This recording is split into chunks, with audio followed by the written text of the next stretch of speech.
لا يزال الخير حيا لا يزال إن في الدنيا سلاما الرحمن الرحيم نحمده ونصلي على رسوله الكريم أما بعد أعوذ بالله من الشيطان الرجيم بسم الله الرحمن الرحيم الحمد لله رب العالمين الرحمن الرحيم مالك يوم الدين إياك نعبد وإياك نستعين اهدنا الصراط المستقيم صراط الذين أنعمت عليهم غير المغضوب عليهم ولا الضالين آمين۔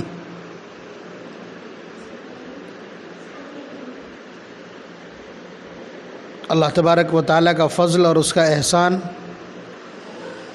حسن اتفاق کہ آج شعبان المعظم کی 15ویں شب ہے، جس کے سلسلے میں فضائل، مناقب اور برکات کے تذکرے احادیث میں بھی موجود ہیں، اور ہمارے درس قرآن کی جو ترتیب ہے اتفاق سے وہ بھی آج کی شب ترغیب کی اس روایت کو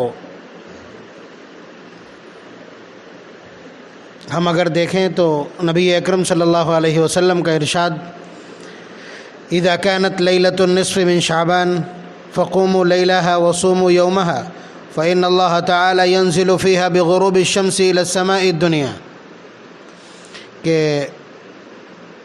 جب شعبان کی 15ویں شب، نصف شعبان کی شب آتی ہے تو اس کو تم عبادت میں گزار دو اور اس کے صبح کو روزہ رکھو، اس لیے کہ اللہ تبارک و تعالی اس رات غروب آفتاب سے ہی آسمان دنیا پر نزول اجلال فرماتے ہیں،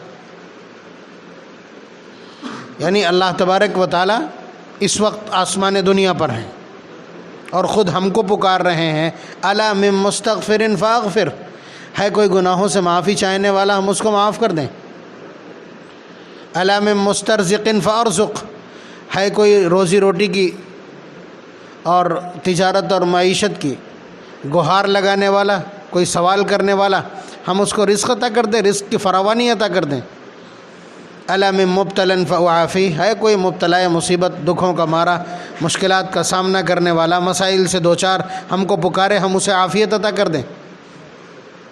ہماری یہ مجلس قرآن کریم کی مجلس ہے، قرآن کریم کو پڑھنا سب سے افضل عمل ہے، قرآن کریم کو سننا بھی سب سے افضل عمل ہے۔ خیرکم من تعلم القرآن وعلمہ، تو میں بہترین وہ ہے جو قرآن کریم کو سیکھے اور سکھلائے۔ اس کا مطلب یہ ہے کہ ہم اس وقت خیر کی مجلس میں ہیں اور گنہگار ہی صحیح مگر کم از کم اس وقت ہم خیر کے کام میں مصروف ہیں، ایسا خیر کا کام جسے خود نبی نے خیر کا کام قرار دیا، یہ حسن اتفاق ہے۔ اور اگر ہم حضرت عباس رضی اللہ تعالیٰ عنہ رئیس المفسرین ہیں، ان کے مایہ ناز شاگرد کا قول مان لیں جنہوں نے حمیم والکتاب المبین انا انزلناہ فی لیلۃ مبارکۃ انا کننا منذرین، اس میں لیلۃ مبارکہ سے انہوں نے شب برات کو مراد لیا ہے، تو پھر کیا کہنے، قرآن کریم سے خصوصی نسبت اس رات کو۔ حالانکہ جمہور مفسرین کا قول اس سلسلے میں لیلۃ مبارکہ سے لیلۃ القدر ہی ہے۔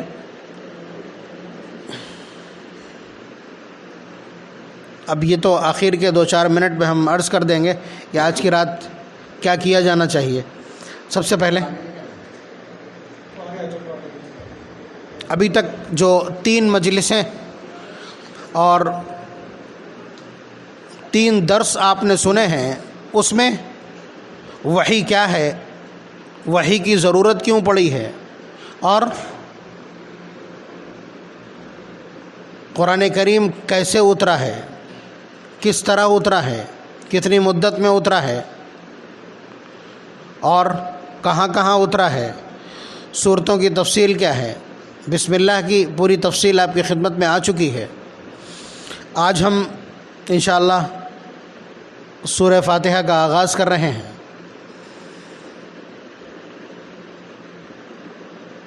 سورہ فاتحہ،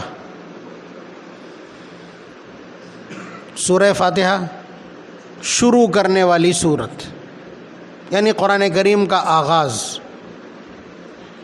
فاتحہ اوپنرز، فاتحہ کسے کہتے ہیں؟ اوپنر کو، یعنی جس سے قرآن کریم کا آغاز ہو رہا ہے۔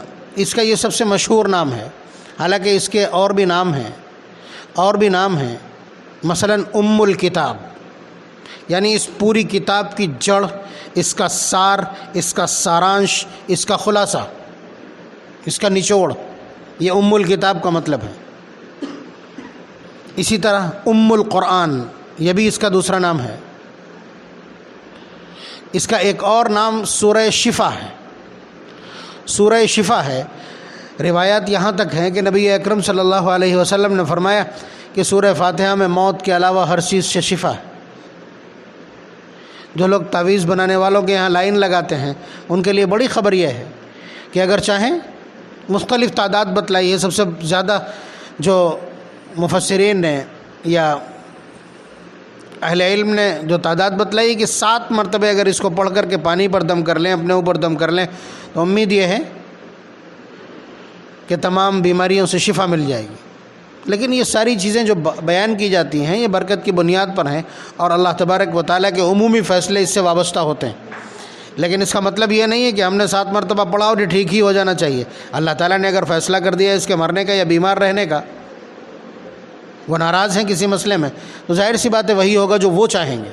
ہماری دعائیں اللہ تبارک و تعالیٰ کو مجبور نہیں کر سکتے۔ دعاؤں کے سلسلے میں ہمارا جو مزاج ہے، اس سلسلے میں یہ بات عرض کر رہا ہوں کہ ہوتا یہ ہے کہ جب تک سکھی حالت میں ہیں، جب تک سب کچھ ٹھیک ٹھاک چل رہا ہے، کبھی اللہ تبارک و تعالیٰ کو یاد نہیں کرتے، اور جب دکھ آتا ہے، بیمار ہوتے ہیں، بھرتی ہوتے ہیں، زیر علاج ہوتے ہیں، تو پھر اللہ تبارک و تعالیٰ کو پکارتے ہیں کہ اللہ، اور پھر اگر کوئی حادثہ ہو جاتا تو کہتے ہیں اللہ میں نے ہماری سنی ہی نہیں۔ مطلب یہ ہے کہ جب سکھی تھے تب اللہ تبارک و تعالیٰ کو کبھی یاد نہیں کیا، اب دکھ میں اللہ تعالیٰ کو پکار رہے ہو، یعنی سکھ سارا تمہاری قسمت میں لکھ دیا جانا چاہیے۔ مطلب ایک بڑا عجیب سا معاملہ ہے ہمارا۔ تو ہم اس پوری صورتحال کو اگر اپنی بصیرت کی نگاہ سے دیکھیں تو اس میں یہ چیزیں آسانی سے سمجھ میں آ سکتی ہیں۔ بہرحال آپ نے سنا کہ اس صورت کے کئی نام ہیں۔ یہی صورت ہے جس سے قرآن کا آغاز ہوتا ہے، یہی صورت ہے جس سے نماز کا بھی آغاز ہوتا ہے، یہی صورت ہے جو قرآن کریم کا بھی آغاز ہے، یعنی قرآن کریم کے نزول کا۔ آپ کو لگے گا کہ سب سے پہلے تو اقرأ بسم ربک الذی خلق کی آیات اتری ہیں 5۔ ہم آپ کے علم میں اضافہ کر دیں کہ اس کے بعد سورہ مزمل کی آیات اتری ہیں کچھ، اس کے بعد سورہ مدثر کی کچھ آیات اتری ہیں، اس کے بعد سورہ فاتحہ اتری ہے۔ لیکن یہ نزول کا جو اعتبار ہے، یعنی سورت کے اعتبار سے سب سے پہلی سورت ہے جو قرآن کریم کی اتری۔ وہاں چند آیات اتری ہیں، پوری سورت نہیں اتری ہے۔ یہ پہلی سورت ہے جو مکمل اتری ہے قرآن کریم کی۔ تو اس سے ہم یہ کہہ سکتے ہیں کہ سورتوں کے نزول کے اعتبار سے یہ قرآن کریم کے نزول کا بھی آغاز ہے۔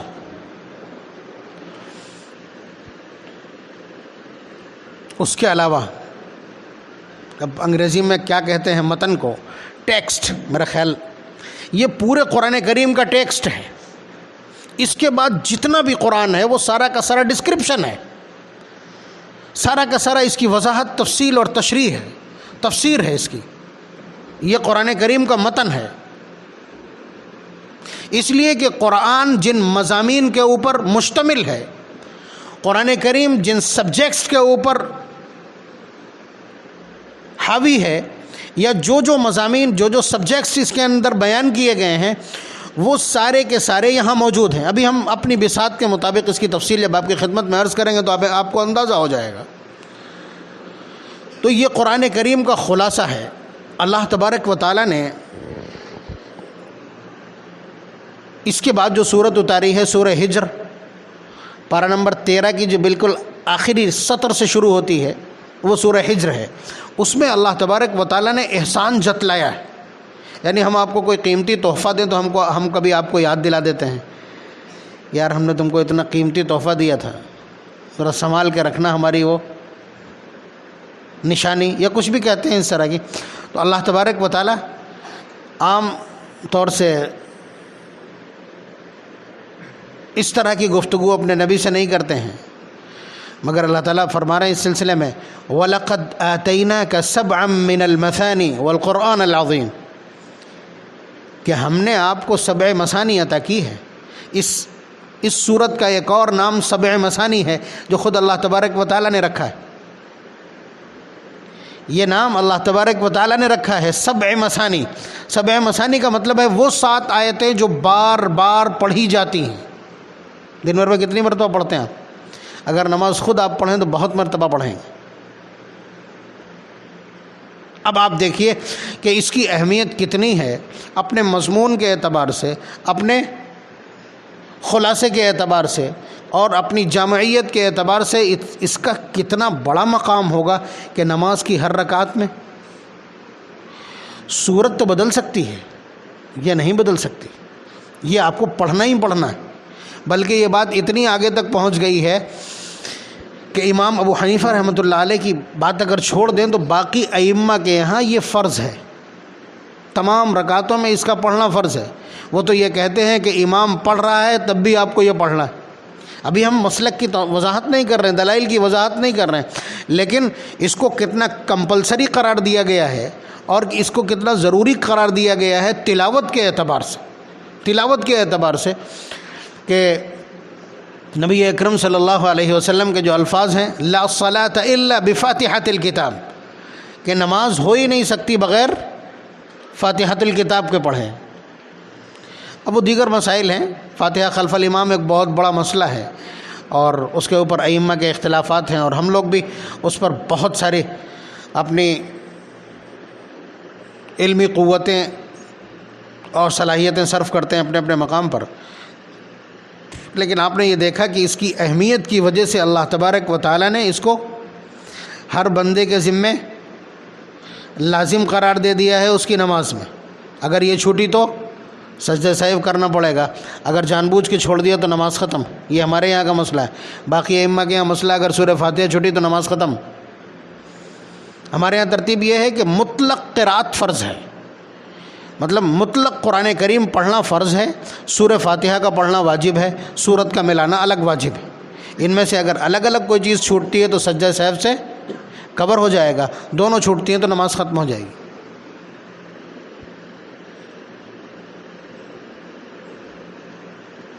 آپ نے سمجھا؟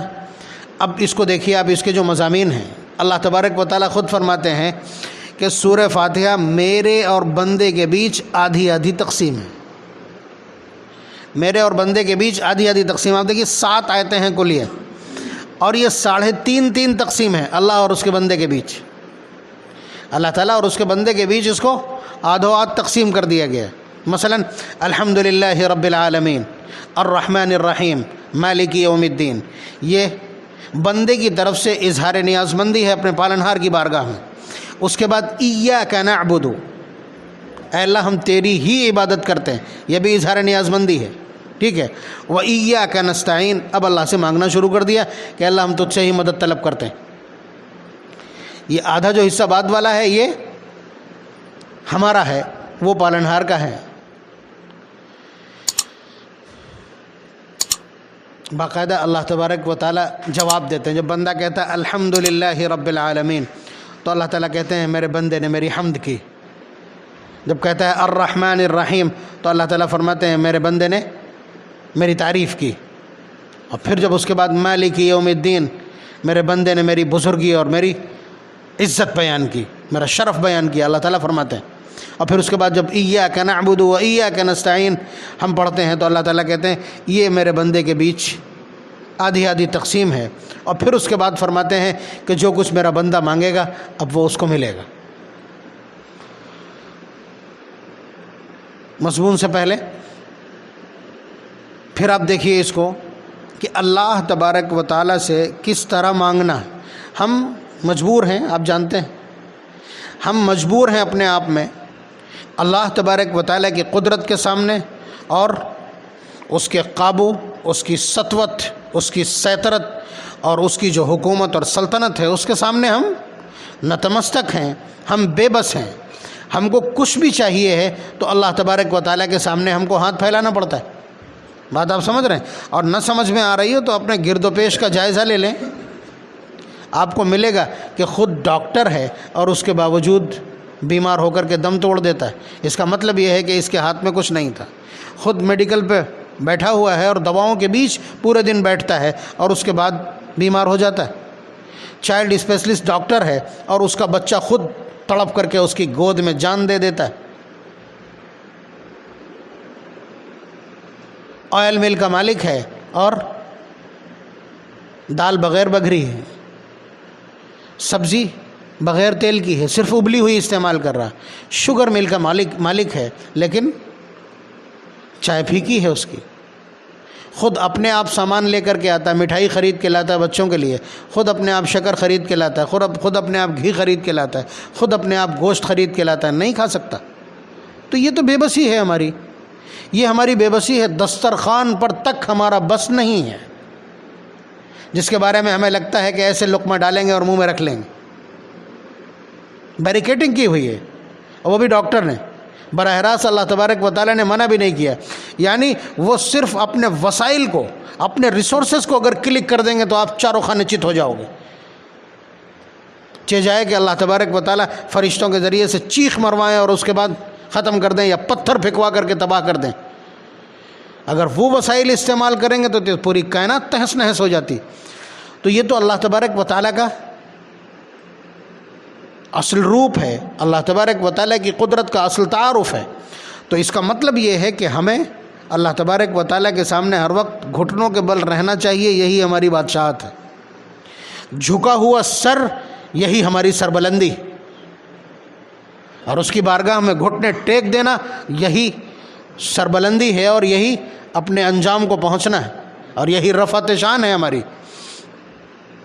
تو اللہ تبارک و تعالیٰ نے اس پورے فارمولے کو، یعنی ہماری اپنی حیثیت کیا ہے، عبدیت کی، بندے کی، پر فرمایا نا اللہ تعالیٰ نے وَمَا خَلَقْتُ الْجِنَّ وَالْإِنسَ إِلَّا لِيَعْبُدُونَ، کہ میں نے انسانوں اور جناتوں کو صرف اپنی عبادت کے لیے پیدا کیا۔ وَتَوَكَّلْ عَلَى اللَّهِ، اللہ پر بھروسہ کرو۔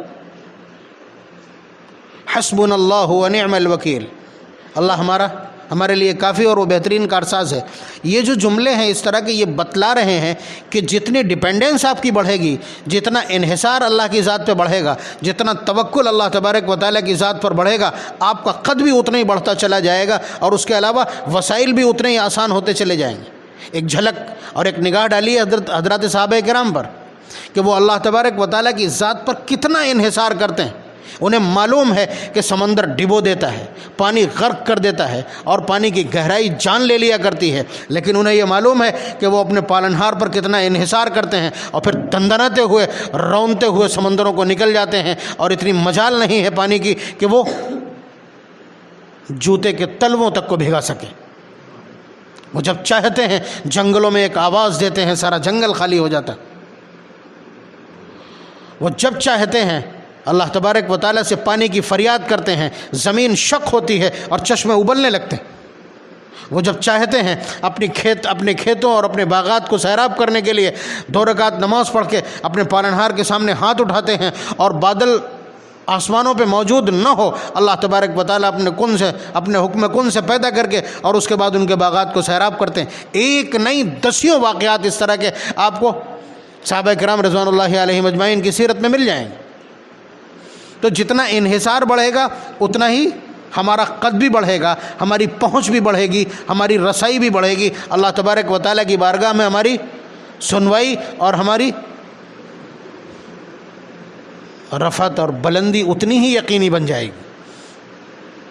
تو یہی جب معاملہ ہے، اور رشتے کی یہی ویاکھیا ہے، رشتے کی یہی تفصیل ہے، اور ہمارا رشتے کا جو اصل پروٹوکول ہے وہ یہی ہے، تو پھر اللہ تبارک و تعالیٰ نے اس کو پورا اس میں سمجھا دیا۔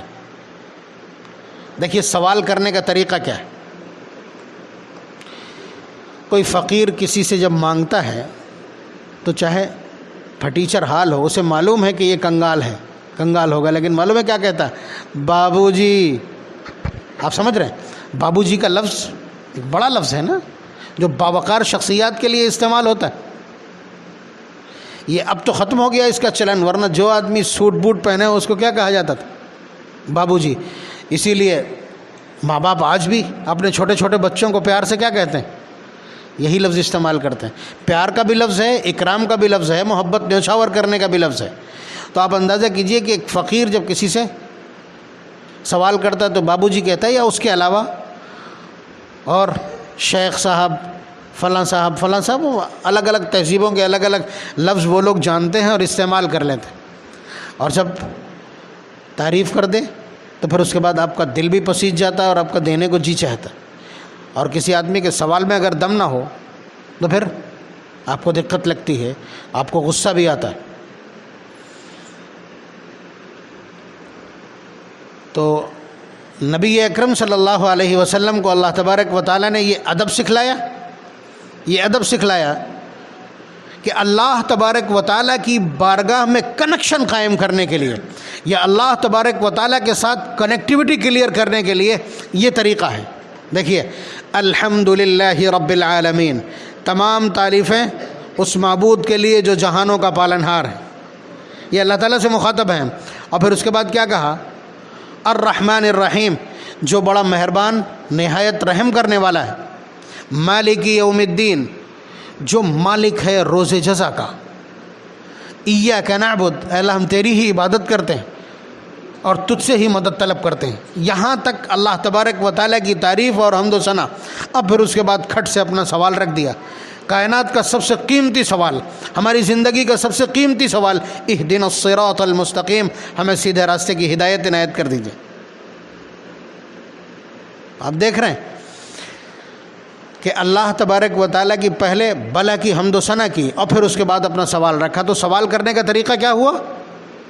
سوال کرنے کا طریقہ اللہ تبارک و تعالیٰ کی تعریف۔ یہی وجہ ہے کہ آپ جب بھی دعا شروع کریں تو اس میں پہلے حمد و ثنا ہونا چاہیے، درود پاک، اس کے بعد اللہ کے بعد جناب محمد الرسول اللہ صلی اللہ علیہ وسلم کا مقام۔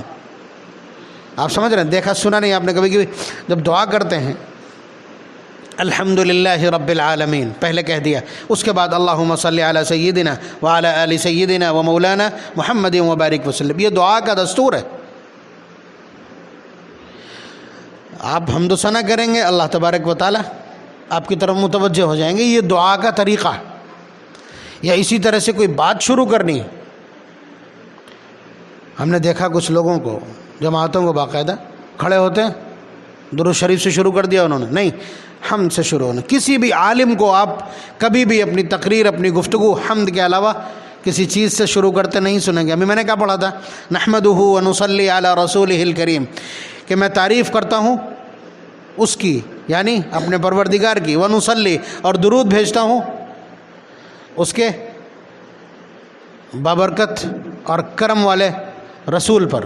یہ سب سے چھوٹا جملہ ہے خطبے کا جو بولا جاتا، پڑھا جاتا، ورنہ الحمدللہ نحمدہ آپ دیکھتے ہیں خطبہ یہیں سے شروع ہوتا ہے، تقریر کا خطبہ بھی یہیں سے شروع ہوتا ہے، نکاح کا خطبہ بھی یہیں سے شروع ہوتا ہے۔ یعنی ہماری اپنی جو رابطے کی کوشش ہے اللہ تبارک و تعالیٰ سے، جو کنیکٹیوٹی ہے ہماری، وہ کہاں سے شروع ہوگی؟ الحمد سے۔ یہ سلیقہ بتلایا ہے قرآن کریم نے۔ یہ بات سمجھ میں آ گئی کہ سوال میں اگر خوبی ہو، حسن سوال یعنی سوال اگر آپ نے اچھی طرح سے کیا ہے تو پھر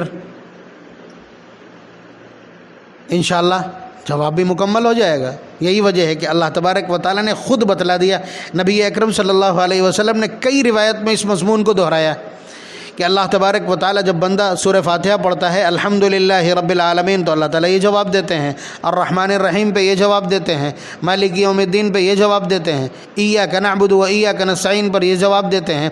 اور پھر اس کے بعد ہماری طلب ہے تو اللہ تعالیٰ کہتے ہیں اس کو وہ دیا جائے گا جو میرے بندے نے مانگا ہے۔ تو آپ دیکھ رہے ہیں نا، خود نبی اکرم صلی اللہ علیہ وسلم نے یہ سلیقہ بتلایا کہ جب اس طرح سے تم دعا کرو گے، یعنی اللہ تبارک و تعالیٰ کی حمد و ثنا، تو پھر تم کو اللہ تعالیٰ کی طرف سے نوازش میسر آ جائے گی اور تمہارے مطالبے بھی پورے کیے جائیں گے۔ اب آپ دیکھیے، تھوڑا سا نگاہ دوڑا کے دیکھیے، اللہ تعالیٰ کی تعریف سب سے بڑی عبادت ہے۔ آپ بتائیے عبادات میں سب سے بڑی عبادت کون سی؟ عبادات کا سرمور کیا ہے؟ آپ جانتے ہیں نماز ہے نا، نماز ہے، کہاں سے شروع ہوتی ہے؟ اللہ اکبر، تکبیر تحریمہ ہے نا، کیا ہے یہ؟ اللہ سب سے بڑا ہے، تعریف کے سب سے بہترین الفاظ ہیں کہ نہیں بتائیے آپ۔ اس کے بعد کیا کرتے ہیں آپ؟ سبحانک اللہم، اے اللہ تیری ذات پاک ہے، وبحمدک، تو تعریف کے قابل ہے، وتبارک اسمک، تیرا نام برکت والا ہے، وتعالی جدک، اور تیرا رتبہ بلند ہے، ولا الہ غیرک، تیرے سوا کوئی معبود نہیں۔ اس کے بعد کیا ہوا؟ اس کے بعد کیا شروع کریں گے؟ اعوذ باللہ پڑھیں گے، اللہ کی پناہ چاہیں گے، اس کا مطلب وہ پناہ دینے والا ہے۔ بسم اللہ الرحمن الرحیم پڑھیں گے، اس کا بھی آپ مطلب سمجھ چکے ہیں۔ اور اس کے بعد کیا پڑھیں گے؟ الحمدللہ رب العالمین۔ اس کے بعد رکوع میں جائیں گے، کیا کہیں گے؟ سبحان ربی العظیم، میرا پالنہار تمام عیوب سے پاک اور عظمت والا ہے۔ اور اس کے بعد کھڑے ہو کر کے کیا کہیں گے؟ ربنا لک الحمد، اے ہمارے رب تو ہی تعریف کے قابل ہے۔ سمع اللہ لمن حمدہ، سن لی اللہ نے اس کی بات جس نے ان کی تعریف کی۔ اس کے بعد اللہ اکبر، پھر سبحان ربی الاعلیٰ۔ کیا ہے یہ؟ آپ بتلائیے نماز کیا ہے؟ سمجھ میں آ رہا کچھ آپ کے؟ ایک ایک جملہ، ایک ایک لفظ اللہ تعالیٰ کی حمد و ثنا کے سوا کچھ بھی نہیں۔ تو بات ثابت ہو گئی کہ آپ کی زبان سے نکلنے والے اللہ تعالیٰ کی حمد و ثنا کے کلمات یہ عبادت کو بلند تر کر دیتے ہیں اور خود آپ کو بلند تر کر دیتے ہیں۔ اس کے علاوہ لا الہ الا اللہ، اللہ ایک ہے، اس کے سوا کوئی معبود نہیں، اس سے بڑی اللہ کی کوئی تعریف نہیں ہے۔ اسی لیے یہ سب سے زیادہ پسندیدہ اللہ تبارک و تعالیٰ کو، اور یہ سب کچھ دور کر دیتا ہے۔ اللہ تبارک و تعالیٰ کی تعریف آپ کی تھکان اور آپ کے مسلس پہ آئی ہوئی کمزوری تک کو دور کر دیتی۔ سمجھیے آپ، جو بزرگ اور ذکر کے ماہرین ہیں، اہل اللہ ہیں، اصحاب دل ہیں، ان کا کہنا یہ ہے کہ اگر تھکان بہت زیادہ ہو، کمزوری بہت زیادہ ہو، تو تیسرے کلمے کی تسبیحات یا اس کا کثرت سے ورد کریں۔ اب دیکھیں اس میں کیا ہے؟ سبحان اللہ والحمد للہ ولا الہ الا اللہ واللہ اکبر ولا حول ولا قوت الا باللہ العلی العظیم۔ یعنی جتنی ویرائٹی ہو سکتی ہیں اللہ تبارک و تعالیٰ کی حمد و ثنا کی، اور حمد و ثنا کی جو بھی ویریشنز ہو سکتی ہیں، وہ ساری کی ساری وہاں پروئی ہوئی ہیں، اس دھاگے میں اور اس ہار میں پرو دی گئی ہیں۔ اس لیے یہ سب کچھ، اور اب یہی وہ حمد و ثنا ہے۔ اب ایک ایسی حمد و ثنا ہونا باقی ہے کہ جو آج تک کسی نے نہیں کی ہے، خود انبیاء نے نہیں کی۔ پلٹ جائیے میدان محشر کے اس منظرنامے کی طرف کہ جب 50,000 سال کا دن ہوگا، زمین تانبے کی بنا دی جائے گی اور دماغ یغلی کما یغلی المرجل، ہانڈیوں کی طرح کھول رہے ہوں گے، کوئی ٹخنوں تک، کوئی گھٹنوں تک، کوئی سینے تک، کوئی گردن تک، کوئی ناک تک پسینے میں شرابور ہوگا۔ لوگ پریشان ہوں گے کہ کسی طرح میدان محشر سے ٹلے، آگے کے منازل بعد میں دیکھے جائیں گے۔ تو کچھ علماء کی سمجھ میں آئے گا کہ ہماری تو کوئی نہیں سنے گا، انبیاء سے بات کرتے ہیں۔ تو حضرت آدم علیہ السلام کے پاس جائیں گے، کہیں گے یا ابانا قدم معنا، کہ ابا جان چلیے اللہ تعالیٰ سے اتنی سفارش کر دیجیے کہ وہ حساب و کتاب شروع کر دیں۔ ترنت سرنڈر کر دیں گے، ہینڈز اپ کر دیں گے کہ میں ایسا نہیں کر سکتا، مجھے کچھ مشکلات ہیں، ایسا کرو تم نوح کے پاس چلے جاؤ۔ حضرت نوح علیہ السلام سے جا کر کے کہیں گے، وہ بھی سرنڈر کر دیں گے۔ وہ حضرت ابراہیم علیہ السلام کے پاس بھیج دیں گے، وہاں پہنچیں گے، وہ بھی سرنڈر کر دیں گے۔ حضرت موسیٰ علیہ السلام کے پاس وہ بھیجیں گے، وہاں سے بھی جواب مل جائے گا۔ وہ حضرت عیسیٰ علیہ السلام کے پاس بھیجیں گے، وہاں سے بھی جواب مل جائے گا۔ پھر نبی اکرم صلی اللہ علیہ وسلم کی خدمت میں یہ وفد پہنچے گا نمائندوں کا۔ نبی اکرم صلی اللہ علیہ وسلم آپ جانتے ہیں ایسی شخصیت ہیں کہ جنہیں اللہ تبارک و تعالیٰ نے کیا کہا ہے؟ رحمت للعالمین، ساری مخلوقات کے لیے رحمت ہیں، جہانوں کے لیے رحمت ہیں۔ وہ عالم آخرت ہے، عالم آخرت میں بھی ان کی رحمت کا یہ منظر ہم بھی نہیں بلکہ ساری انسانیت انبیاء علیہ السلام سمیت سب دیکھیں گے۔ وہ بتا دیں گے کہ پیچھے سے ہم کو یہ جواب ملا ہے اور آخر کار آپ کے پاس بھیجا گیا۔ تو نبی اکرم صلی اللہ علیہ وسلم چل دیں گے اللہ تبارک و تعالیٰ کی کرسی کی طرف، اللہ تعالیٰ کی کرسی کی طرف چلیں گے۔ حالات اتنے زیادہ نازک ہوں گے، آپ دیکھ ہی رہے کہ تمام انبیاء، صاحب کتاب، اولو العزم پیغمبر، سب کے سب اللہ تبارک و تعالیٰ کے الوہیت کے جلال سے گھبرائے ہوئے ہوں گے۔ اللہ تعالیٰ آواز دے رہے ہوں گے لمن الملک اليوم، لمن الملک اليوم، کس کی بادشاہت ہے آج؟ کہاں ہے بادشاہ؟ کہاں ہے تاج و تخت کے مالک؟ کہاں ہے وہ فرما روا، وہ حکمراں جن کے قلمروں میں سورج نہیں ڈوبے کرتے تھے؟ کہاں ہیں؟ آواز کیا؟ انبیاء علیہم السلام جو سب سے برگزیدہ ہستیاں، ان کے حالات خراب ہو گئے تو کس کی مجال ہے؟ پھر خود ہی کہیں گے للہ الواحد القہار، آج صرف اس اکلوتے اور غالب معبود کی بادشاہت ہے، کسی کو دم مارنے کی اجازت نہیں۔ تو یہ کلمات اس طرح سے گونج رہے ہوں گے کہ حالت خراب ہوگی سب کی، لیکن رحمت للعالمین تو رحمت للعالمین ہے، وہ اپنے اس منصب اور امت کی یا انسانیت کی نجات کے لیے ہمت کریں گے۔ حالات اتنے خراب ہوں گے، ایسا نہیں ہے کہ جا کر کے فوراً نبی اکرم صلی اللہ علیہ وسلم بھی اللہ تبارک و تعالیٰ سے کوئی سفارش کر دیں۔ اب دیکھیے گا حمد کا کمال جس کی ہم بات کر رہے ہیں، نبی اکرم صلی اللہ علیہ وسلم جا کر کے سیدھے کرسی کے سامنے سجدے میں گر جائیں گے۔ حضور فرماتے ہیں کہ میں چلوں گا وَلِوَاءُ الْحَمْدِ يَوْمَئِذٍ بِيَدِي، کہ اس دن حمد و ثنا کا جھنڈا میرے ہاتھ میں ہوگا۔ آپ سمجھ رہے ہیں؟ جا کر کے سجدے میں گر جائیں گے، اور حضور کے خود کے الفاظ یہ ہیں کہ میں اللہ تبارک و تعالیٰ کی ایسی ادبھت حمد و ثنا کروں گا جو اس سے پہلے نہ تو فرشتوں نے کی ہوگی، نہ انبیاء اور عام انسانوں میں سے کسی نے کی ہوگی۔ میں اللہ تعالیٰ کی اتنی زبردست حمد و ثنا کروں گا، اور اشارات روایت کے یہ الفاظ بھی یہ بتلاتے ہیں کہ وہ حمد و ثنا خود اللہ تبارک و تعالیٰ حضور کے قلب میں الہام اور القا فرمائیں گے۔ اس طرح کی تعریف اللہ تبارک و تعالیٰ کی کریں گے۔ آپ ابھی دیکھیے کہ حالات کیسے تھے کہ انبیاء علیہم السلام دم بخود تھے، دم بخود تھے، اور پھر اللہ تبارک و تعالیٰ معلوم ہے کیا کہیں گے؟ یا محمد، یا محمد ارفع رأسک، اے محمد اپنا سر اٹھاؤ۔ پیار کے جملے ہیں، اپنا سر اٹھاؤ، ارفع رأسک، سر اٹھائیے، سل تعطا، کوئی سوال لے کر کے آئے ہیں، سوال کیجئے ہم عنایت کر دیں گے۔ واشفع تشفع، کسی کی سفارش لے کر کے آئے ہیں، سفارش کیجئے، میں وعدہ کرتا ہوں قبول کر لوں گا۔ چھوٹے موٹے حالات نہیں ہیں، یہ نبی اکرم صلی اللہ علیہ وسلم رحمت للعالمین ہونے کا یہ منصب ہے، یہ مطلب ہے، یہ مفہوم ہے۔ اور پھر اس کے بعد حضور کہیں گے کہ اللہ مخلوق بہت پریشان ہے، حساب و کتاب شروع فرما دیجئے۔ تو اب آگے واقعہ پورا ہے کہ حضور ان کی امت کا سب سے معتبر شخص کون ہے، سب سے معتبر یا ان کا سب سے زیادہ طاقتور، لائق اور فائق، سب سے زیادہ ذی استعداد اور لیاقت والا شاگرد کون ہے؟ ابو قحافہ کا بیٹا صدیق اکبر۔ حضور فرمائیں گے چلو چلو حساب دینے کے لیے۔ تو گھبرا جائیں گے کہ اے اللہ کے رسول، میں نے آدھی عمر حالت کفر میں گزاری ہے، کسی اور کو۔ حضور فرمائیں گے نہیں۔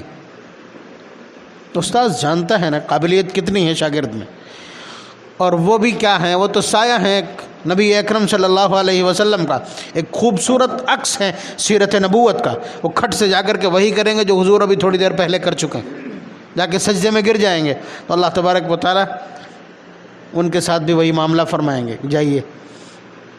پھر یہاں سے سلسلہ شروع ہوگا۔ تو آپ اندازہ کیجئے کہ اتنا پریشان ہوگی انسانیت کہ یہ کہہ رہی ہوگی کہ یہاں سے ٹل جائیں چاہے جہنم میں جائیں وہ ہلکا ہوگا، ان کا اندازہ یہ ہو۔ آپ بتلائیے پوری انسانیت کو کس چیز نے نجات دلوائی؟ شخصیت تو رحمت للعالمین کی ہے، لیکن وہ عمل کیا ہے کہ جس نے لمن الملک اليوم للہ الواحد القہار کے طاقتور اور الوہیت سے بھرپور نعروں سے یا محمد ارفع رأسک تک کے جمال تک لے کے کون آیا ہے؟ وہی اللہ تبارک و تعالیٰ کی حمد و ثنا کے کلمات، سجدے میں کی ہوئی تعریف، توصیف، ثنا و منقبت ہی تو ہے۔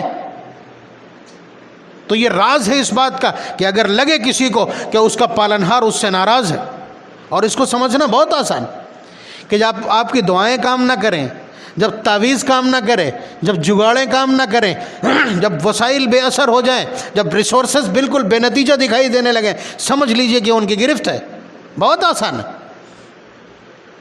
دنیا دارالاسباب ہے، یہاں دکان میں پیسہ لگایا تو آنا چاہیے، رپورٹیں نارمل ہے تو آرام ملنا چاہیے۔ اگر ایسا نہیں ہے تو سمجھ لیجئے کہ گرفت ان کی طرف سے ہے۔ اور پھر اس کے بعد حمد و ثنا اور استغفار، یہ دو ایسے مول منتر ہیں کہ جن سے اللہ تبارک و تعالیٰ کو راضی کرنا آسان ہو جاتا ہے۔ تو یہاں سے قرآن کریم کے آغاز سے لے کر اور ہمارے دن کے آغاز سے لے کر، دن کا آغاز کہاں سے ہوتا ہے؟ سو کر جب آپ اٹھے ہیں، نیند موت کی بہن ہے، نیند سے جب آپ اٹھے ہیں تو کیا حکم ہے آپ کو؟ پہلے تو ایمان دہرا لیجیے، اشہد ان لا الہ الا اللہ و اشہد ان محمدًا عبدہ و رسولہ۔ اس کے بعد سب سے پہلا جملہ کیا؟ الحمد للہ الذی احیانا بعدما اماتنا والیہ النشور۔ اس کے بعد بیت الخلا جاتے ہیں، وہاں سے نکلتے تو کیا کہتے ہیں؟ الحمد للہ الذی اذہب عنی الاذی وعافانی۔ تمام تعریفیں اس پالنہار کے لیے جس نے میرے اندر سے گندگی کو دور کر دیا اور گندگی دور کر کے مجھے آرام اور عافیت عنایت کر دی۔ تو نبی اکرم صلی اللہ علیہ وسلم نے ہماری جو دن چریا ہے، ہمارے جو دن کا نظام الاوقات ہے، ہمارے جو معمولات ہیں، ان کو جس طرح سے ترتیب دیا ہے، ان میں حمد و ثنا بھری پڑی۔ لیکن ہم تو بھول چکے ہیں، اللہ تبارک و تعالیٰ کی تعریف نہیں، اپنی تعریف۔ آپ کسی بھی آدمی کی اس وقت، کسی بھی آدمی کی 10 منٹ کی گفتگو ریکارڈ کر کے دیکھیے، 20 مرتبہ اس میں وہ اپنی تعریف کرے گا، جبکہ ناجائز ہے۔ ابھی ہم بتلا رہے ہیں آپ کو۔ تو الحمدللہ رب العالمین، تمام تعریفیں اس اللہ کے لیے ہیں جو تمام جہانوں کا پالنہار ہے۔ الحمدللہ، تمام تعریفیں اللہ کے لیے ہیں۔ کیا مطلب ہے؟ ہم تو اللہ تعالیٰ کی تعریف نہیں کرتے، باقی سب کی تعریفیں کر ڈالی ہم نے۔ آج کل جس سے نفع اٹھانا ہو اس کی تعریف کر دو، یہ تو منتر ہو گیا ہے۔ معلوم ہے کہ یہ شخص گنہگار ہے، اور بڑی سختی ہے اس سلسلے میں۔ نبی اکرم صلی اللہ علیہ وسلم فرماتے ہیں اذا مدح الفاسق اہتز عرش الرحمن، کہ جب کسی گنہگار کی تعریف کی جاتی ہے تو اللہ کا عرش ہل جاتا ہے، اللہ کا عرش ہل جاتا ہے۔ فاسق وہ شخص جس نے گناہ کبیرہ کیا۔ تو آپ اندازہ کیجئے، اگر کوئی آدمی آپ کی تعریف کرنے لگے، ہم لوگ تو بہت خوش ہوتے ہیں، جبکہ نبی اکرم صلی اللہ علیہ وسلم نے جو ادب بتلایا ہے کہ اذا رأیتم المداحین فاحثوا فی وجوہہم التراب، کہ اگر تمہارے منہ پر کوئی تعریف کرنے لگے تو اس کے منہ میں مٹی جھونک دو۔ ہم تو مکھن کھلا دیتے ہیں، چائے ضرور ملے گی اگر تعریف ہوگی تو۔ ٹھیک الٹا، پوری سیرت الٹ کے رکھ دی، پوری تہذیب کا قلقمہ کر کے رکھ دیا ہم۔ تو اسی لیے حالات بھی یہی، سب سے بلندی پہ تھے اور اس وقت یعنی نمبر 1 پہ تھے، اب رینکنگ چلی گئی نیچے نمبر 100 پہ، اس لیے کہ تہذیب کا جنازہ نکالا ہم نے۔ تو الحمدللہ رب العالمین، تمام تعریفیں کس کے لیے ہیں؟ ہم تو خالی سبحان اللہ الحمدللہ اللہ اکبر کہتے ہیں، کبھی تعریف اگر کی اپنی ہے کسی اور کی۔ اس لیے اپنی زبان میں تعریف کریں تاکہ آپ کا دل بھی آپ کے الفاظ کا ساتھ دے۔ اے اللہ تو ہی تعریف کے قابل ہے، تو نے یہ کھانا کھلایا ورنہ کہاں ممکن تھا۔ کھانے کے بعد جم کے اللہ تبارک و تعالیٰ کی تعریف ہو۔ اس کا سب سے بڑا فائدہ یہ ہے کہ جو کچھ اللہ نے عنایت کیا تھا گویا آپ نے واپس کر دیا، برابر سرابر ہو گئے۔ اگر آپ اللہ تعالیٰ کی تعریف کر دیں تو برابر سرابر ہو جائیں گے، ورنہ یاد رکھیے گا کسی ایک چیز کا حساب دینا مشکل ہو جائے گا۔ ایک بزرگ نے اپنے مریدوں کو سمجھانے کے لیے، متوسلین کو سمجھانے کے لیے ایک نیا طریقہ اختیار کیا کہ انہوں نے بہت سارے کھانے پکوائے اور اس کے بعد سب سے کہا کہ کھائیے، سب نے کھائے مریدین نے. انہوں نے، وہ خود میزبان ہیں، بہت سارا کھانا پکوایا، لیکن انہوں نے روٹی سے صرف چٹنی کھائی چند لقمے. پھر اس کے بعد انہوں نے ایک بڑا سا تندور گرم کروایا اور اس کے اوپر ایک توا رکھوایا اور کہا کہ ہر شخص اس کے اوپر کھڑے ہو کر کے جو کچھ اس نے کھایا ہے اس کو شمار کروائے. سب سے پہلے بزرگ کھڑے ہوئے کہ میں نے چٹنی کھائی، کود گئے ادھر. وہ تو حساب کو بتلانے کے لیے، اتنا مشکل کام ہے. جو ہم پانی پیتے ہیں اس کا حساب لیا جائے. ثم لتسألن یومئذ عن النعیم، یہاں نعیم سے مراد یہ ٹھنڈا اور میٹھا پانی جو ہم پی رہے ہیں، یعنی اس کا بھی سوال ہوگا. اور سوال کے لیے وہیں میدان محشر میں ٹھہرنا ہوگا، ہم کو ایک ایک قطرے کا حساب دینا ہوگا. تو نعمتوں کا حساب دینا، اگر اس سے بچنا چاہتے ہیں، بہترین طریقہ، مثلا نبی اکرم صلی اللہ علیہ وسلم نے فرمایا جو شخص کھانا کھانے کے بعد الحمدللہ الذی اشبعنا واروانا وانعم علینا وافضل پڑھ دے تو پھر اس سے اس کھانے کا بھی حساب نہیں لیا جائے. یعنی جو کچھ اللہ تعالیٰ نے عنایت کیا تھا ہم نے اس کا شکر ادا کر دیا، اللہ تعالیٰ اس کو ہی برابر سرابر مان لیتے ہیں. جبکہ آپ جانتے ہیں ایک لقمے کو تیار کرنے میں آسمان سے لے کر کے اور زمین تک کے کروڑوں لوگوں کی محنت لگتی ہے. آپ بتائیے کہ 3 مہینے تک گیہوں زمین سے اگ کر کے پکنے تک پہنچتا ہے. اللہ تبارک و تعالیٰ نے ہواؤں کو، سورج کو، چاند کو اور زمین کو، زمین کی نمی کو، زمین کی نمکیات کو اور جتنے منرلز فضا کے اندر ہیں ان سب کو مینج کیا، تب تو یہ ہوا. پھر کاٹا گیا، پھر اس کو پیسا گیا، جو مشینریز ہیں پھر اس کے بعد پانی استعمال کیا گیا، اس کے بعد آگ کا استعمال کیا گیا. ان سب کے پیچھے آپ جا کر کے دیکھیں گے تو ایک لقمہ منہ تک آتے آتے کروڑوں لوگوں کی محنت، فرشتوں سے لے کر کے اور انسانوں تک کروڑوں اربوں لوگوں کا اس کے پیچھے کارنامہ موجود ہوتا ہے. کیا اس کے باوجود یہ ذمہ داری نہیں ہے کہ اللہ تبارک و تعالیٰ کی حمد و ثنا کی جائے؟ تو قرآن کریم کا یہ پہلا جملہ کیا کہتا ہے؟ الحمدللہ، تمام تعریفیں اللہ کے لیے، تمام تعریفیں اللہ کے لیے. اس موبائل کی ہم تعریف کر رہے ہیں تو یہ بھی تو اللہ تعالیٰ کی تعریف ہے. یہ بھی اللہ تعالیٰ کس نے بنایا ہے؟ اس کو انسان نے بنایا، تو اس انسان کو کس نے بنایا ہے؟ ایک ناپاک قطرے سے اتنا طاقتور اور اتنا سمجھدار انسان کس نے بنایا؟ پوچھ لیا خود اللہ تعالیٰ نے. من ای شیء خلق، کاہے سے پیدا ہوئے ہو؟ من نطفہ، ایک قطرے سے پیدا کیا. تو الحمدللہ رب العالمین. جس چیز کی بھی آپ تعریف کریں گے، ہمارے پاس کوئی آتا ہے کہتا ہے کہ مولانا بڑا فائدہ ہوا، یہ ہوا وہ، تو میں نے کہا تعریف اس پالنہار کی جس نے مجھے پیدا کیا. آپ مجھے کیوں بلا وجہ تعریف کر کے اور اس کے بعد جھوٹے غرور میں اور پراؤڈ میں ڈھکیل رہے ہیں؟ تو تعریف اس پالنہار کی جس نے ہم کو پیدا کیا. اگر یہ جملہ کہہ لیں تو بہترین جواب بھی ہے اس کا. تو تمام تعریفیں اللہ کے لیے، چاہے سورج کی تعریف کریں اور چاہے فضا کی تعریف کریں، چاہے آسمان کی تعریف کریں، چاہے نکلنے والے دھات کی تعریف کریں اور چاہے موجود انسٹرومنٹس کی تعریف کریں، چاہے سسٹم اور نظام کی تعریف کریں، چاہے انسانوں کی تعریف کریں، سب کے پیچھے دست قدرت کس کا ہے؟ اللہ تبارک و تعالیٰ کا. تو تمام تعریفوں کے لائق وہی ہے، اور کسی کی بھی آپ تعریف کریں دراصل تعریف اسی کی ہے. اس کے پیچھے کا مقصد ابھی نہیں سمجھے آپ. آپ دیکھیے برادران وطن کے یہاں پیپل کا درخت ہے تو وہاں بھی اسے پوج لیا، اسے معبود قرار دے دیا. حالانکہ اگر وہ آکسیجن دے رہا ہے آپ کو، سب سے زیادہ آکسیجن دیتا ہے، ڈاکٹر صاحب لوگ بتائیں گے، سب سے زیادہ آکسیجن پرووائڈ کرتا ہے، اس لیے اسے پوج لیا. بھائی دیا کس نے ہے؟ زمین کو، دھرتی کو نمن کر دیا. کیوں صاحب؟ اس لیے کہ یہ غلہ دیتی ہے. غلہ دیتی ہے تو کھود کے دکھاؤ کہاں ہے. ان اللہ فالق الحب والنوى یخرج الحی من المیت وهو الذی انشأ جنات معروشات وغیر معروشات وفی الارض قطع متجاورات وجنات من اعناب. اللہ تعالیٰ کہہ رہے ہیں یہ سب ہم کرتے ہیں. فاحیینا به الارض بعد موتها، کہ ہم سمندروں کے اوپر سے بادل بنا کر کے اور شہر شہر برساتے ہیں، مردہ ہو چکی زمینوں کو ہم زندہ کرتے ہیں. قرآن کریم نے ایک جگہ نہیں 20 جگہ کہا اس کو. تو سب کچھ اللہ تبارک و تعالیٰ کا. اور سجدہ کسے؟ زمین کو نہیں چلے گا. سورج ساری تاریکی کو آ کے ختم کر دیتا, دندنا کے صبح ہی صبح کھڑے ہو گئے اس کے سامنے ہاتھ جوڑ کے. یہ مخلوقات کی پرستش کو ختم کر رہا ہے پہلا جملہ. قرآن کریم کا پہلا جملہ مخلوقات کی پرستش اور انسانوں کی پرستش کو ختم کر رہا.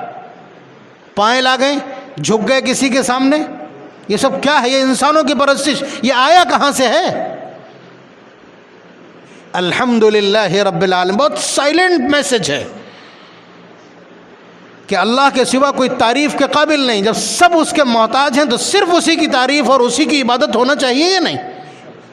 یہ الحمدللہ رب العالمین. رب العالمین, رب کہتے ہیں دھیرے دھیرے کسی چیز کی پرورش کرنا, یعنی اس کی تمام مصلحت, اس کی تمام ضرورتوں کا خیال کرتے ہوئے دھیرے دھیرے کسی چیز کی پرورش کر کے اس کو پیک تک, انجام تک پہنچانا, یہ رب کا مطلب ہے. ربا یربی تربیتاً, کسی چیز کو بتدریج پالنا, اس کی پرداخت کرنا, اس کا نشو و نما کرنا. آپ دیکھیے ایک قطرے سے پہلے جمع ہوا خون بنایا, پھر اس خون کو گوشت میں کنورٹ کیا, پھر اس گوشت کو ہڈی میں کنورٹ کیا, پھر اس ہڈی پر دوسرا فریش گوشت چڑھایا, اور پھر اس کے بعد ایک انسان بنا کر کے اور اس کو باہر زمین پر لا دیا. فتبارک اللہ احسن الخالقین. اور پھر اس کے بعد اسی کے لیے پہلے ماں کے دل میں ممتا پیدا کی. گوشت کا ایک لوتھڑا کوئی پسند نہیں کرے گا, گھن آتی ہے اس تازہ پیدا شدہ بچے سے, لیکن ماں کی جان اٹکی ہے اس میں. ماں کے دل میں محبت, ممتا کس نے پیدا کی؟ اس لوتھڑے کے لیے اللہ تبارک و تعالیٰ نے. پھر ماں کے سینے میں اس کے لیے غذا کس نے اتاری؟ وہ چشمے کس نے جاری کیے؟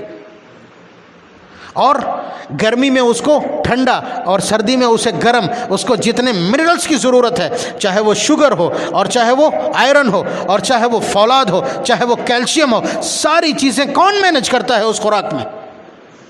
اللہ تبارک و تعالیٰ کی ذات ہے. یہی مطلب ہے رب العالمین کا. اور اس کے بعد اس کو دھیرے دھیرے شعور عطا کیا, بولنے کے قابل بنایا, سمجھنے کے قابل بنایا. آپ نے اس کو اسکول اور کالج میں بٹھا دیا جا کر کے, اس نے اللہ تبارک و تعالیٰ کو نہیں پہچانا, اور اسی طرح وہ پرورش پاتا رہا یہاں تک کہ وہ عقل مند ہو گیا, انجینئر ہو گیا, ڈاکٹر ہو گیا, اور دیگر تمام علوم اور فنون کا ماہر ہو گیا, اور مختلف میدانوں میں جا کر کے وہ کارنامے انجام دینے لگا. کس کا ہے یہ کرشمہ؟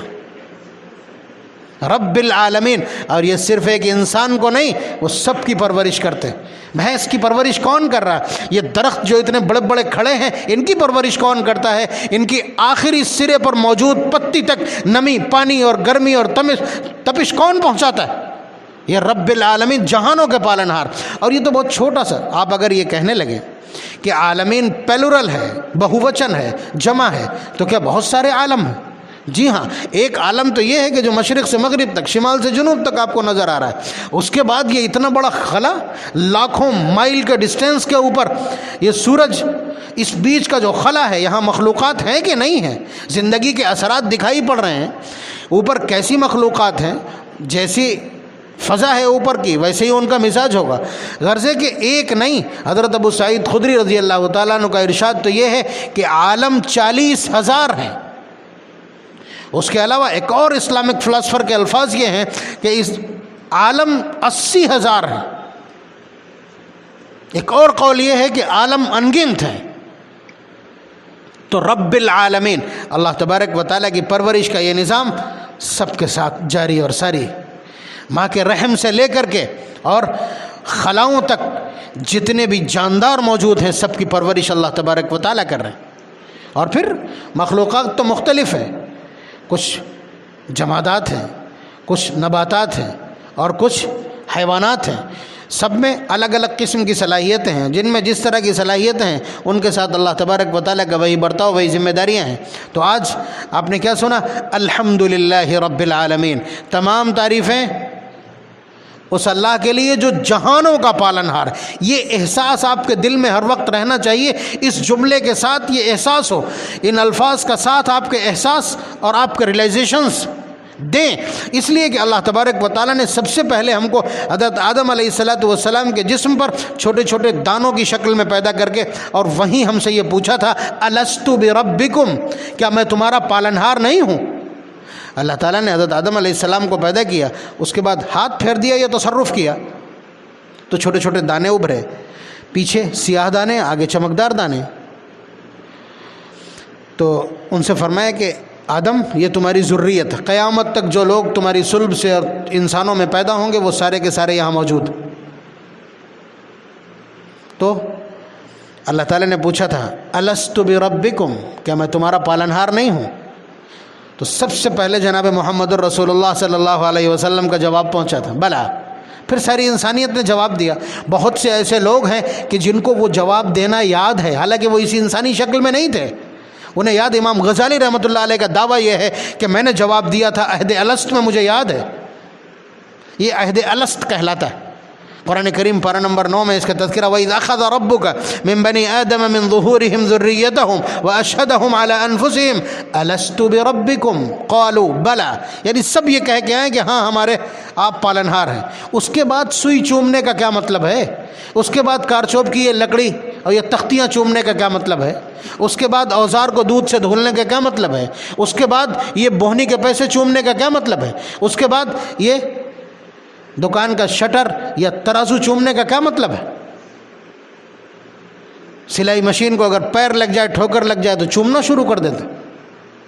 یہ تو وہی بات ہے کہ جس طرح برادران وطن وسائل کو پوجتے ہیں، ریسورسز کو پوجتے ہیں، افراد کی پرستش کرتے ہیں اور ذرائع کو پوجتے ہیں، اوزار اور ہتھیار کو دودھ سے دھوتے ہیں، ہم بھی وہی کھڑے۔ کیا مطلب ہوگا یہاں آ کر کے کہیں الحمدللہ رب العالمین، تمام تعریفیں اس پالنہار کے لیے جو جہانوں کو پالنے والا ہے، اور وہاں سوئی پرورش کر رہی۔ عقیدہ یہ ہے، الفاظ اور عقیدے میں یا کلمات اور عمل میں اور احساسات میں کوئی تناسب ہی نہیں، موافقت ہی نہیں۔ اس لیے آپ قرآن کریم کے درس کی مجلس میں بیٹھے ہیں، یہ آیات آپ کے احساسات کے ساتھ جڑنا چاہیے، یہ ایک نیا احساس پیدا کریں آپ کے دل کے اندر، یہ ایک نیا شعور بیدار کریں آپ کے اندر۔ یہ کلمات پڑھتے وقت آپ کے اندر سے عقیدت اور نیاز مندی کا یہ اظہار بھی آنا چاہیے کہ بے شک پالنہار وہی ہے، ورنہ آپ دوائیں کھا رہے ہیں، غذا کھا رہے ہیں، جسم وہیں کا وہیں ہے، کوئی چیز کام نہیں کرتی ہے۔ سچ یہ ہے جب اللہ تبارک و تعالیٰ جب تک نہ چاہے۔ ایک موٹا تازہ آدمی 1 کوئنٹل کا 25 کلو کی بوری نہیں لے کے چل سکتا، اور 40 کلو کا ایک آدمی سیمنٹ کی 2 بوریاں لے کے کہیے زینے پہ چڑھ جائے۔ اللہ تبارک و تعالیٰ کی تقسیم اور اس کا دیا ہوا حوصلہ اور ہمت اور قوت ہے، تو سب کچھ ان کے اختیار میں ہے۔ آیات قرآن کریم کا ایک ایک پیغام آپ کو یہ بتلاتا ہے۔ اللہ تبارک و تعالیٰ ہم سب کو قرآن کریم کے ساتھ سچی وابستگی، اس کے ایک ایک کلمے کے ساتھ عقیدت اور نیاز کا تعلق عنایت فرمائے۔ اس کے بعد جلدی چند باتیں میں عرض کر دوں۔ شب برات ہے، اس سلسلے میں جو روایات ہیں ان روایات کی حیثیت کیا ہے وہ اس سے آپ کو مطلب نہیں۔ امت کا توارث یہ ہے صحابہ سے لے کر آج تک کہ اس رات میں عبادات کی جاتی ہیں۔ 3 عمل اس رات میں کرنے کے ہیں۔ نمبر 1، جو لوگ گزر چکے ہیں، ہمارے پوروج، ہندی والے زیادہ ہیں، جو ہمارے لوگ گزر چکے ہیں ان کے لیے ایصال ثواب کا اہتمام کرنا، چاہے قبرستان جا کر کے ہو یا بغیر جائے ہو، جانا ضروری نہیں، اور اگر جائیں تو بغیر بدعت کے، یعنی نہ تو ہاتھ میں اگربتی ہو نہ موم بتی ہو، جائیے سلام عرض کیجئے، پڑھیے، اس لیے کہ وہ آپ کی 54 کی موم بتی ہے، 5 روپے کی موم بتی جو ایک لیٹرین کو بھی روشنی نہیں دے سکتی، وہ جا کر کے قبر کے نیچے تک روشنی نہیں پہنچا دے گی، دھیان رکھیے گا۔ اور وہ قنوج کے عطر کے کچڑے کی بنی ہوئی وہ اگربتیاں وہ قبر کے اندر خوشبو نہیں پہنچا دیں گی۔ کون سی تھیوری ہے یہ؟ کون سی تھیوری ہے کہ 2 فٹ نیچے یا 4 فٹ نیچے مٹی کے اندر یہ خوشبو اور روشنی پہنچا دیں گے؟ عقل لگائی کیسے آپ نے؟ عقل لگائی بھی تو اوندھی ہو گئی عقل آپ کی۔ نبی نے بتلایا نا کہ تم یہاں سے جو کچھ بھیجو گے اس سے وہاں روشنی بھی ہو جائے گی، خوشبو بھی پھیل جائے گی۔ اگر بندہ نیک ہے تو ایسی خوشبوئیں اللہ تبارک و تعالیٰ نے وہاں برپا کر دی ہوں گی کہ تمہاری خوشبوئیں اس کے سامنے بدبو ہیں۔ بندہ نیک ہے تو ایسے برقی قمقمے اور ایسی روشنی اللہ نے کر دی ہوگی کہ تمہاری کائنات کی ساری روشنیاں اس کے سامنے فیل اور بیکار۔ تو اگر ان روشنیوں میں اضافہ کرنا ہے، اس خوشبو میں اضافہ کرنا ہے، یا وہ خوشبوئیں برپا کرنا ہے، تو سیدھا سا سمپل سا فارمولہ یہ ہے کہ آپ ان کے لیے ایصال ثواب کیجئے، سورہ فاتحہ پڑھ کے بخش دیجئے۔ 1/3 ہے، 3 بار سورہ فاتحہ پڑھیں گے ایک قرآن کریم کا ثواب تیار ہو جائے گا. اسی طرح سے 3 مرتبہ قل اللہ شریف پڑھیں گے، ایک قرآن کا ثواب تیار ہو جائے گا. انبار لگ جائے گا روشنیوں کا. کتنی روشنیاں چاہتے ہیں آپ؟ تو یہ بدعقلی مت کیجیے. نبی اکرم صلی اللہ علیہ وسلم نے 3 کام ان کے عمل سے ثابت ہیں. ایک تو یہی، دوسرا قوموا لیلہا، اس رات کو جتنی بھی عبادت ہو سکے کر لیجئے. وصوموا یومہا، اور کل کو روزہ رکھ لیجئے گا. مستحب روزہ ہے، ایام 20 بھی ہوتے ہیں تو روزہ رکھ لیجئے. نبی اکرم صلی اللہ علیہ وسلم بہت روزے رکھتے تھے اس مہینے میں. تو حضرت عائشہ نے پوچھ لیا کہ آپ جتنے روزے اس مہینے میں رکھتے ہیں اتنے کبھی اور نہیں رکھتے. فرمایا کہ اس مہینے میں بندوں کے اعمال اللہ کی بارگاہ میں پیش ہوتے ہیں. وَأَحَبُّ أَن يُرْفَعَ عَمَلِي وَأَنَا صَائِمٌ، اور میں چاہتا ہوں کہ میرا عمل اس حال میں اللہ کی بارگاہ میں پیش ہو کہ میں روزے کی حالت میں. اس لیے کہ یہ حال ہوگا تو اللہ تعالیٰ کو پیار آ جائے گا. اور پھر یہی وہ مطلب سسٹملی اگر اسے سمجھیں، اللہ تبارک و تعالیٰ نے لوح محفوظ میں سب کچھ لکھ دیا، ٹھیک ہے. اب وہاں سے وہ 1 سال کا مینیو فرشتوں کو لکھوا دیتے ہیں کہ اب 1 سال تک یہ ہونا، فلاں آدمی کو اتنا رزق مل رہا ہے، فلاں فلاں کی موت ہونا ہے، فلاں فلاں کے گھر بچے کی پیدائش ہونا، فلاں فلاں کا کاروبار اور تجارت اس طرح چلنا. فیہا یکتب کل مولود بنی آدم، فیہا یکتب کل ہالک من بنی آدم، فیہا تنزل ارزاقہم.